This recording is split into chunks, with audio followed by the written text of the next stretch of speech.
La odontología forense es la aplicación de los conocimientos odontológicos con fines de identificación y tiene utilidad en el derecho laboral, civil y penal. Es la rama de la odontología que trata del manejo y el examen adecuado de la evidencia dental y de la valoración y la presentación de los hallazgos dentales, que puedan tener interés por parte de la justicia. La odontología forense es muy importante y abarca temas relevantes para las investigaciones judiciales tales como dictámenes de edad, recolección de evidencia odontológica en delitos sexuales, maltrato infantil, responsabilidad profesional, entre otros.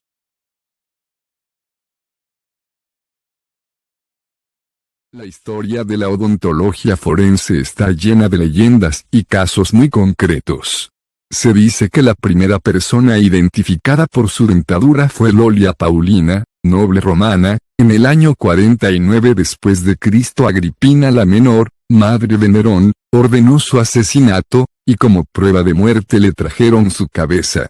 Su rostro estaba completamente desfigurado e irreconocible, pero gracias a su particular dentadura, Agripina quedó contenta con su encargo.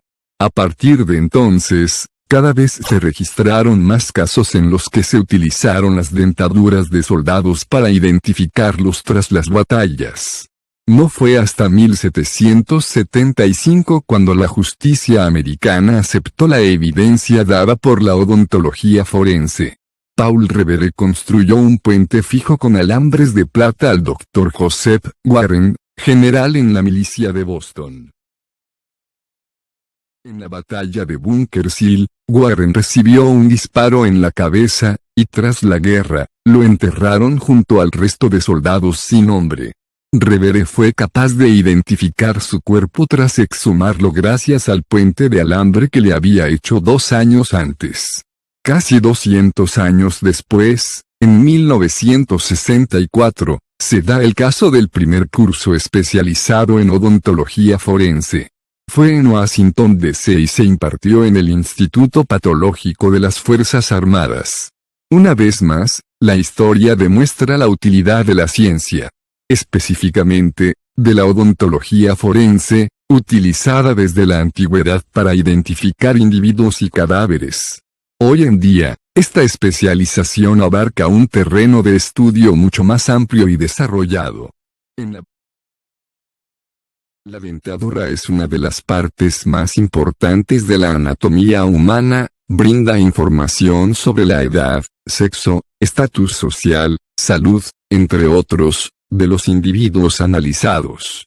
La odontología forense, también conocida como estomatología forense, no se relaciona únicamente con fallecidos y la determinación de la causa de la muerte, sino que nos proporciona información muy variada y necesaria. La edad, gracias al estudio de los patrones de erupción de los dientes y del desgaste.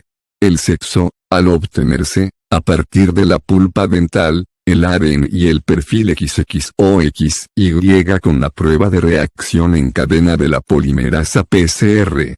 La población e influencia de grupos a través de los rasgos morfológicos y métricos. Las características dentales de cada individuo con las anomalías de forma, tamaño, número y posición de las piezas. Los hábitos alimenticios, con el estudio de la dieta, los fitolitos, los elementos traza, los isótopos estables y las funciones extrínsecas. La cultura del individuo o grupo en el empleo de los dientes como herramienta, su estrés ocupacional, el uso de piercings, aparatos bucales, joyas dentales o, incluso, el tallado de los mismos con fines bélicos, religiosos y estéticos. Las patologías desarrolladas, como alteraciones del esmalte, caries, bruxismo, enfermedad periodontal y enfermedad pulpar. Pero no solo los dientes son estudiados dentro de la odontología forense, sino que las estructuras óseas de la maxila y la mandíbula también reportan información valiosa. Los labios, el paladar, la lengua, también ayudarán al odontólogo forense.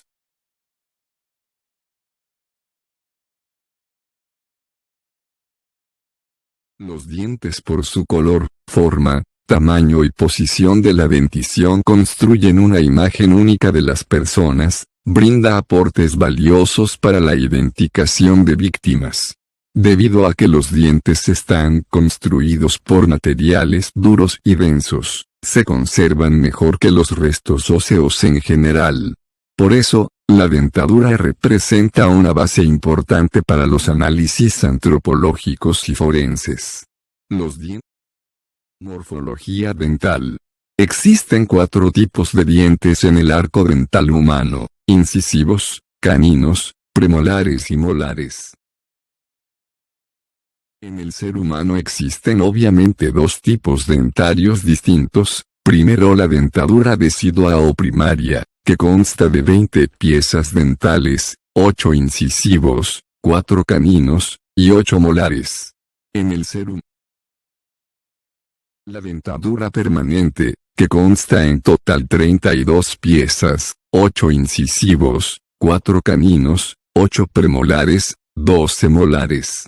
La dentición mixta hace referencia al periodo de transición de la dentición primaria a la permanente. Es una etapa muy larga que se inicia a los 6 años y abarca hasta los 12 años de edad y que está basada en el recambio de los dientes temporales o de leche, por los definitivos o permanentes. Es en esta etapa donde se empieza a observar un cambio en los dientes, como también de las demás estructuras que forman la cavidad bucal. Se trata de un proceso dividido en etapas, en la cual primero se renuevan los dientes anteriores y primeras muelas y, progresivamente, los dientes restantes. Al resultado de esta transición lo llamamos científicamente, dentición mixta.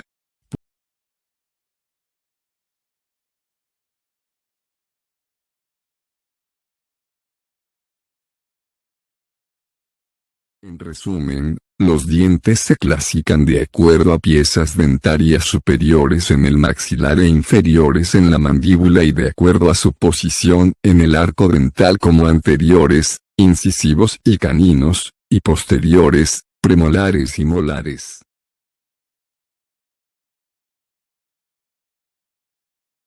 Fórmulas dentarias para la descripción dental. 1. La fórmula universal o el odontograma de la Hara divide el aparato masticativo en cuadrantes y numera las piezas dentarias correlativamente desde 1 hasta 32. La numeración comienza en el cuadrante superior derecho en el tercer molar, y sigue en dirección de las agujas del reloj al cuadrante superior izquierdo, cuadrante inferior izquierdo hasta terminar en el cuadrante inferior derecho. La fórmula de Palmer divide la cavidad bucal en cuadrantes, 2 superiores, derecho e izquierdo, y 2 inferiores, derecho e izquierdo. Según Palmer, se enumera las piezas dentales del 1 al 8, empezando con los incisivos centrales, puestos en ángulos, que indican el cuadrante. Para dientes primarios se utiliza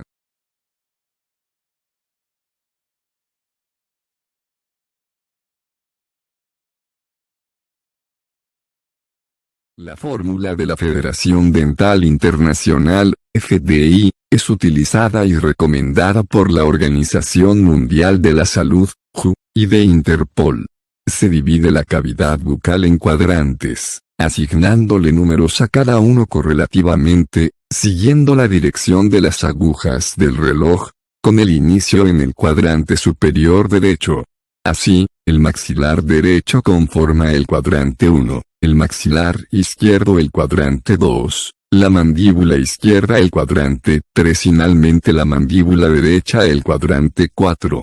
Para nombrar los dientes primarios, continúa con el conteo según el mismo esquema, numerando los cuadrantes 5,6, 7,8, Alt y Turp 1998, Ilson 2002. La fórmula de la Federación Dental.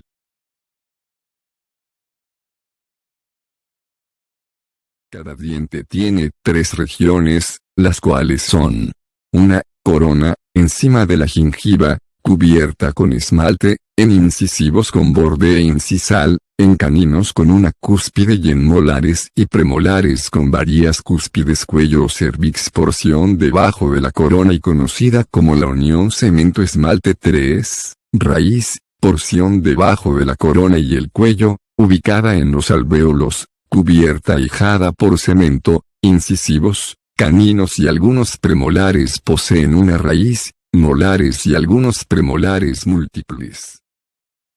La composición de los dientes comprende tejidos duros y blandos. Dentro de los primeros están el esmalte, el cemento y la dentina. El tejido blando es la pulpa dentaria.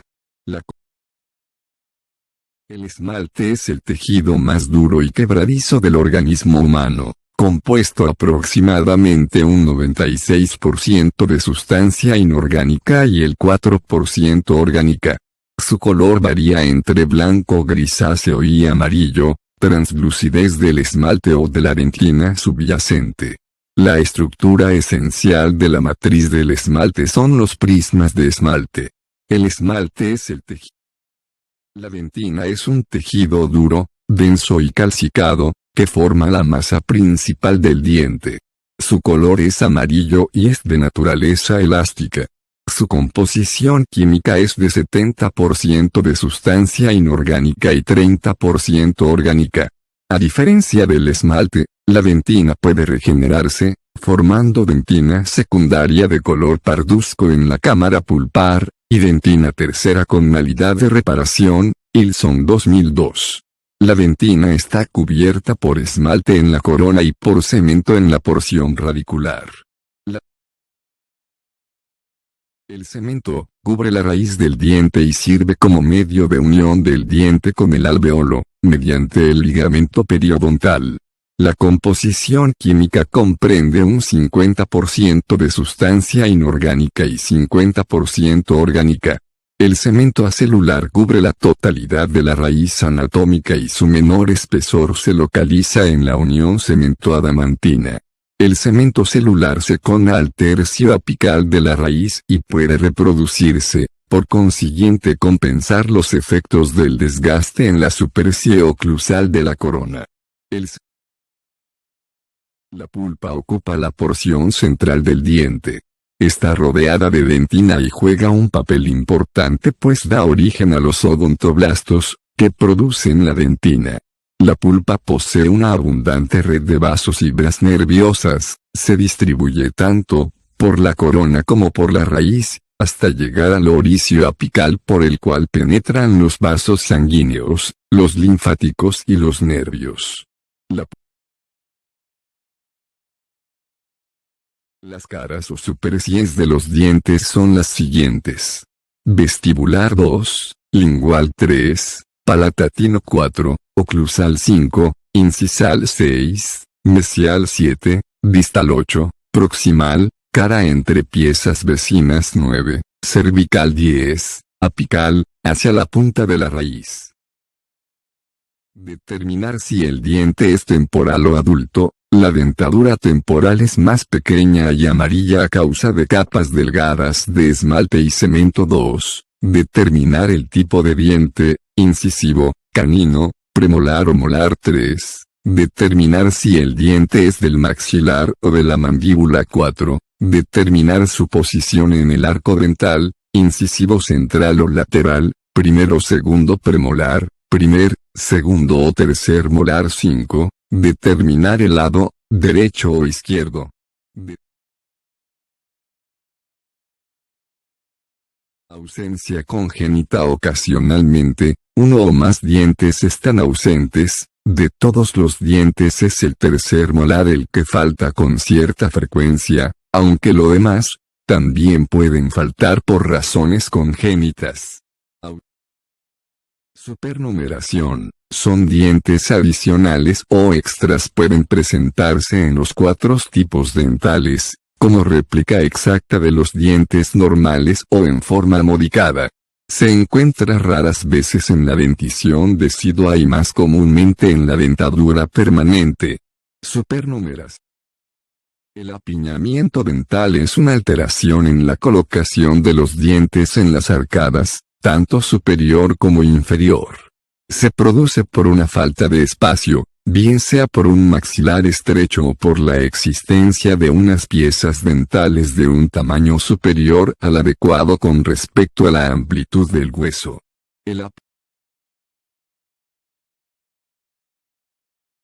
Clase I de angle a la normooclusión, engranaje correcto.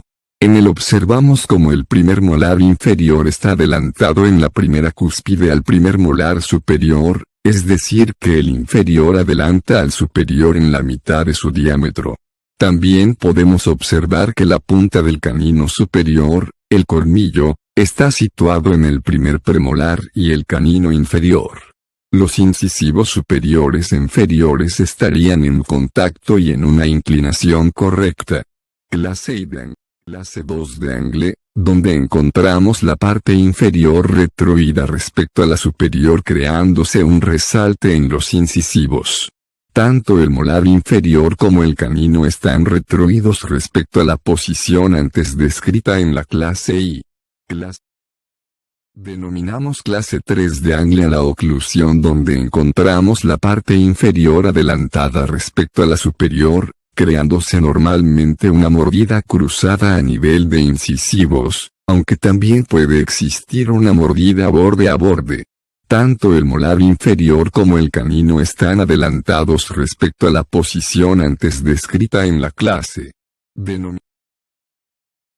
En normooclusión los incisivos superiores han de tapar 1/3 de los inferiores.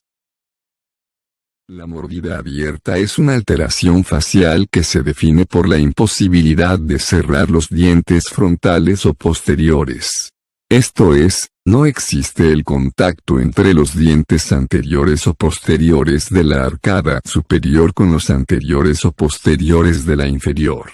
La mordida profunda se caracteriza por unos dientes superiores que cubren en exceso a los inferiores. La mordida profunda se caracteriza.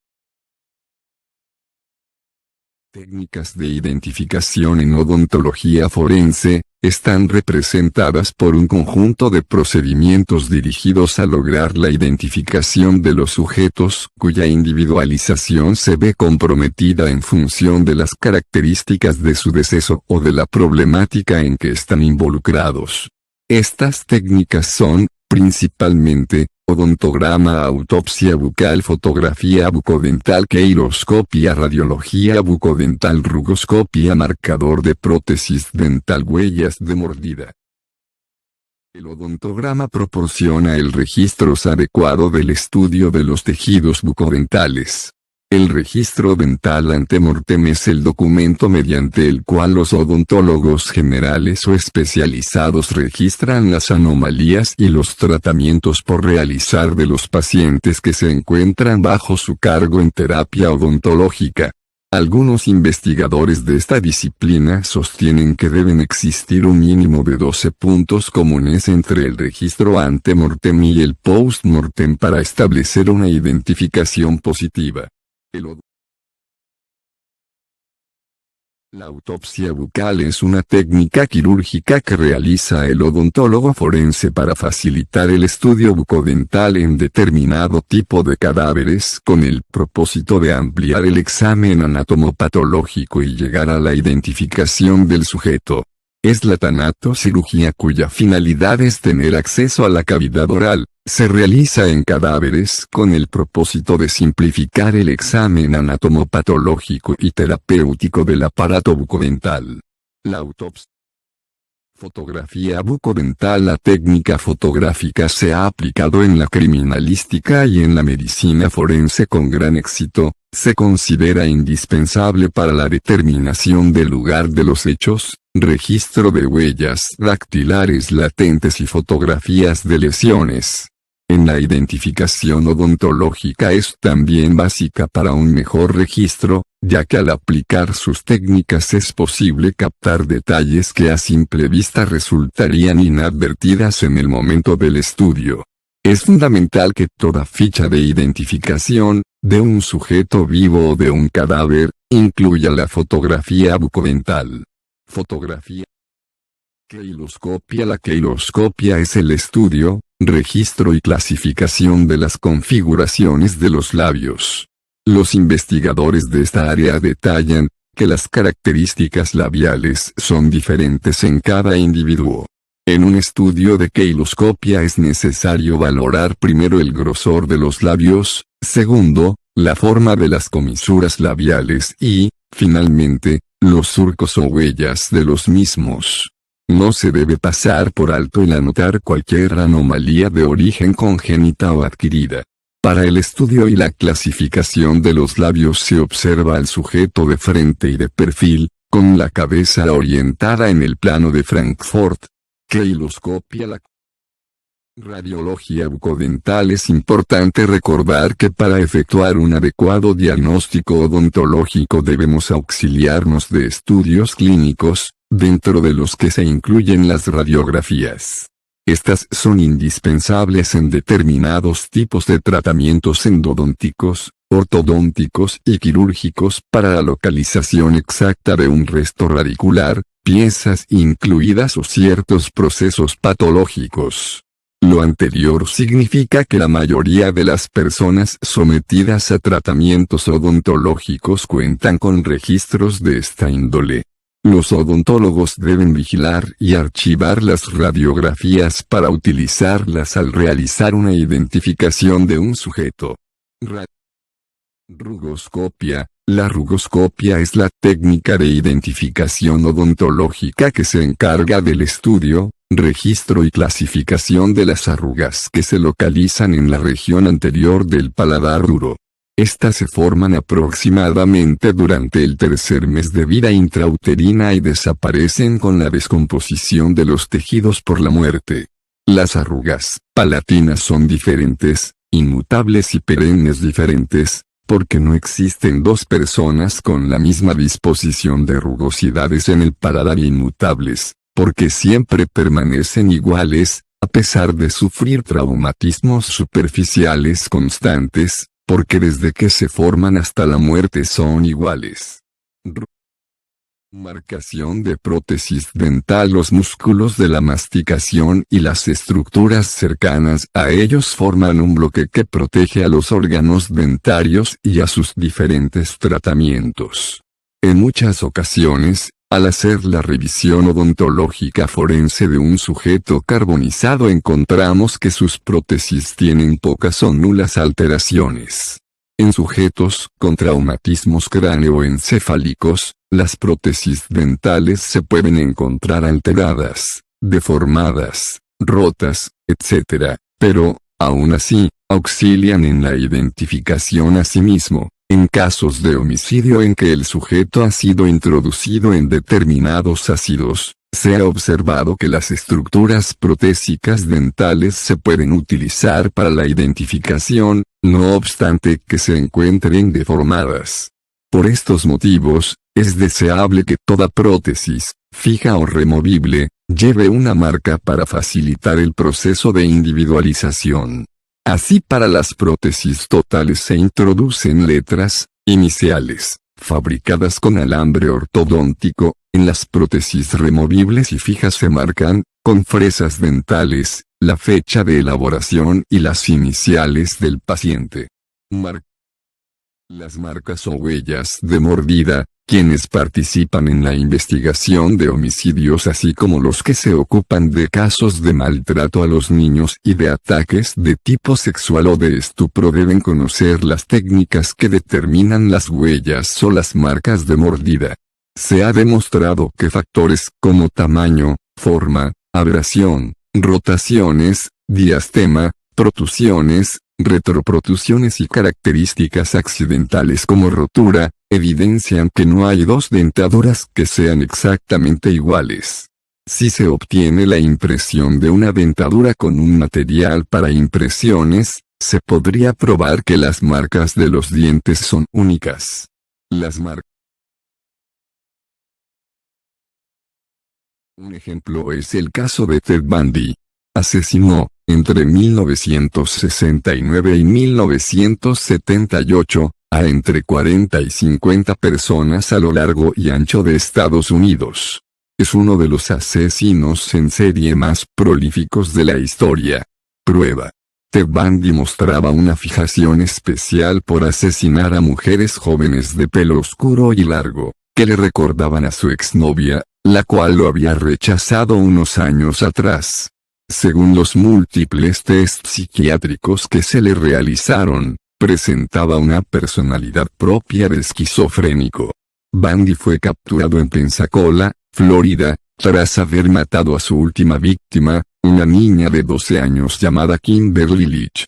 Cuando el cuerpo de Leach apareció, se encontraba en avanzado estado de descomposición y apenas contenía pruebas directas, aunque los rastros de semen hallados en la ropa interior de la niña coincidían con el tipo de Bundy.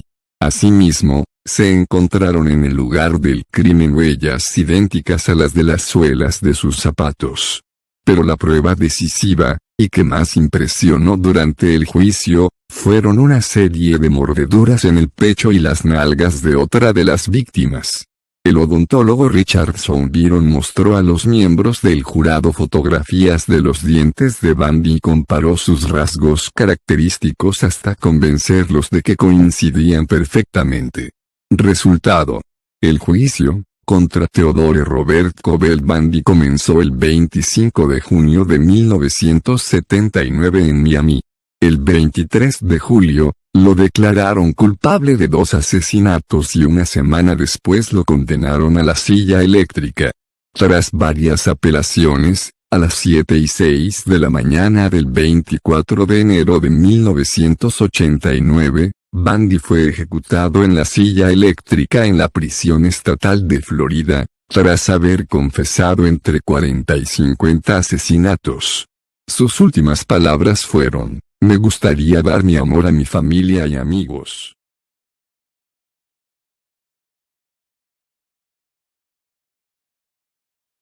Otro ejemplo: el caso tuvo lugar en diciembre de 2014, cuando se encontró un cuerpo carbonizado de un hombre en el Instituto de Medicina Legal de Belo Horizonte. Durante esta investigación, todos los dientes fueron encontrados sanos. Sin embargo, no se encontró un historial dental de la presunta víctima para poder identificarla, por lo cual la familia presentó 6 fotografías tipo selfie que habían sido tomadas con el móvil de la víctima, y que mostraban los dientes del individuo en varios ángulos. Con esta información, los científicos forenses tomaron diversas imágenes post-mortem del cadáver, tratando de utilizar la misma orientación espacial utilizada en las fotografías del teléfono, con el fin de poder realizar una comparativa.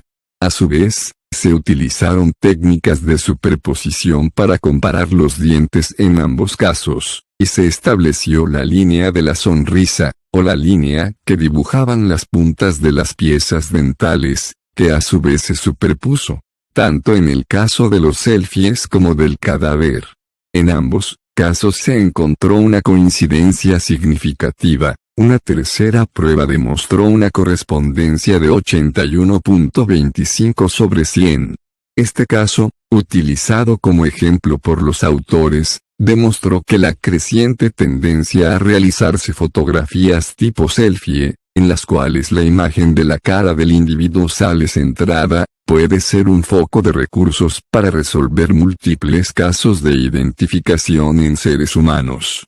Resultaría, por tanto, una interesante aportación de la evolución tecnológica a la odontología forense en particular, y a las ciencias forenses en general.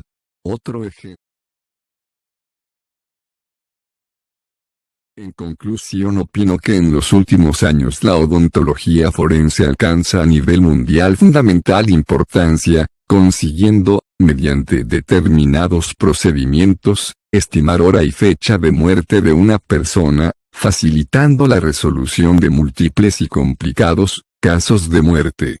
Los procedimientos empleados también permiten el levantamiento de huellas aplicando técnicas para queiloscopía, mordidas, registro de arrugas palatinas, brindando de esta forma un gran aporte en la investigación criminal en su primera fase indagatoria, dentro de la cual el procesamiento de la escena busca colectar indicios y evidencias vinculantes al hecho, que posteriormente a través de una cadena de custodia se trasladarán al laboratorio donde los indicios y evidencias serán estudiados, pasando a ser medios de prueba pericial para poder identificar el hecho y la autoría de un acto presuntamente criminal.